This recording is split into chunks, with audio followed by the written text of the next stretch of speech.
The call came in at midnight, pulling me from the dull monotony of late paperwork.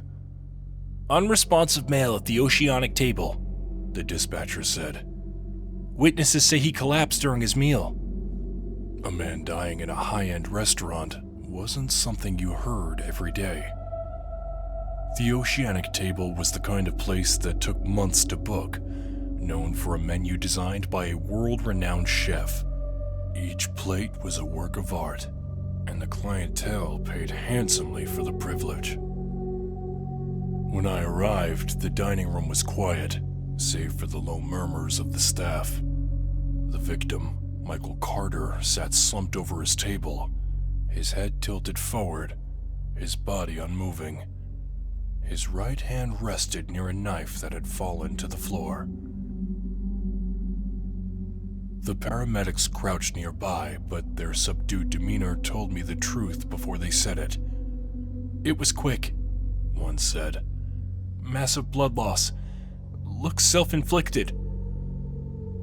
A stark red stain spread across the tablecloth, its source hidden beneath Carter's bowed head. The plate in front of him, curiously, was untouched, save for 2 neat cuts in the albatross fillet, the silver fork still resting on the rim. The waiter, a nervous young man named Jamie, hovered nearby. "He was acting strange," Jamie stammered. "He kept saying the dish had to be served alone. No sides, no sauces, nothing, just the albatross." "The albatross, huh? Did he say why?" I asked. "No," Jamie said. "But he wasn't rude, he seemed desperate. Like it really mattered." I searched Carter's pockets and found a wallet. His ID told me his name, and tucked behind the cash was a photograph, faded and worn. 3 people smiled at the camera, squinting into the sun as they stood on the deck of a boat. Carter was in the center, his arm around a woman I presumed to be his wife. Besides them was a tall, broad-shouldered man. I turned the photo over. In shaky handwriting it read, "Michael, Claire, and Daniel St. Mark." I called it in. "Run the name Michael Carter," I told dispatch. There was a pause. Then the dispatcher came back. "Nothing on him. No priors, no warrants, but you don't recognize the name?" "No," I said. "Should I?" "Maybe," the dispatcher said. 2 years ago, Carter survived a shipwreck. He and another man were stranded for 3 weeks on an uninhabited island before being rescued. His wife's body was never recovered."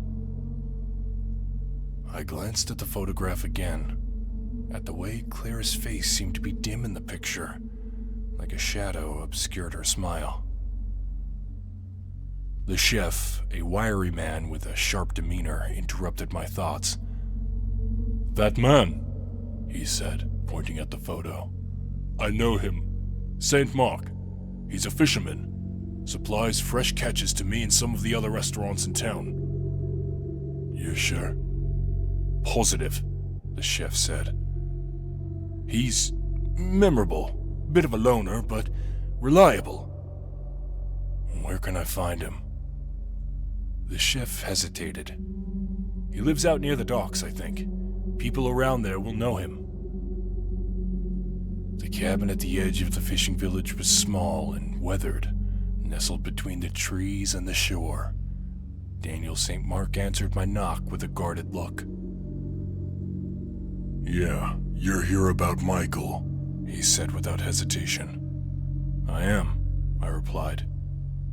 St. Mark gestured me inside, where the air was thick with the smell of brine and damp wood. He poured himself a drink, but didn't offer me one. "He's dead, isn't he?" "Yeah," I said. "He died at a restaurant, ordered albatross, insisted it be served alone, then, well, something happened." "Does that mean anything to you?" St. Mark's hand tightened around his glass.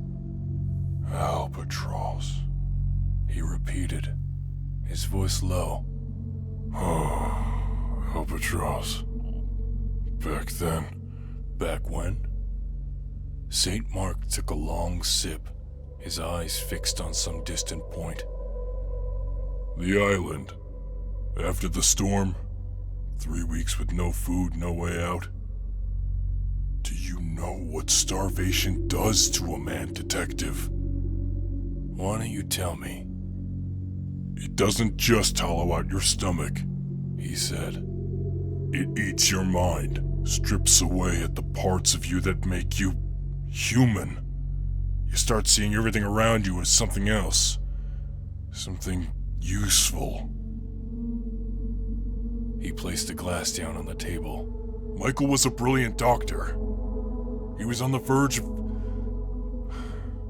He needed to eat. And Claire? I asked. St. Mark didn't flinch, but the room seemed to grow colder. We lost her in the storm, he said evenly. It was quick. She didn't suffer. Do you think Michael believed that? St. Mark turned to me then, his eyes hollow and dark. I think Michael spent the rest of his life trying not to. He stood abruptly. We're done here, Detective. Whatever answers you're looking for, you won't find them with me. The pieces of the story hung in my mind, disconnected but heavy. The storm, the starvation, the 3 weeks on the island. Michael's insistence on ordering albatross, as though he needed to confirm something, or maybe disprove it. The plate that had been served to him that night was pristine, untouched by anything but the chef's expertise. And yet, the moment he tasted it, Michael Carter had taken the knife in his hand and ended his life. In the photograph, Claire's smile seemed fainter than ever, her presence more shadow than light. I couldn't shake the feeling that Michael had spent the rest of his days chasing a ghost, trying to forget something he could never unlearn. And as I drove away from St. Mark's cabin, I couldn't help but wonder what albatross tasted like.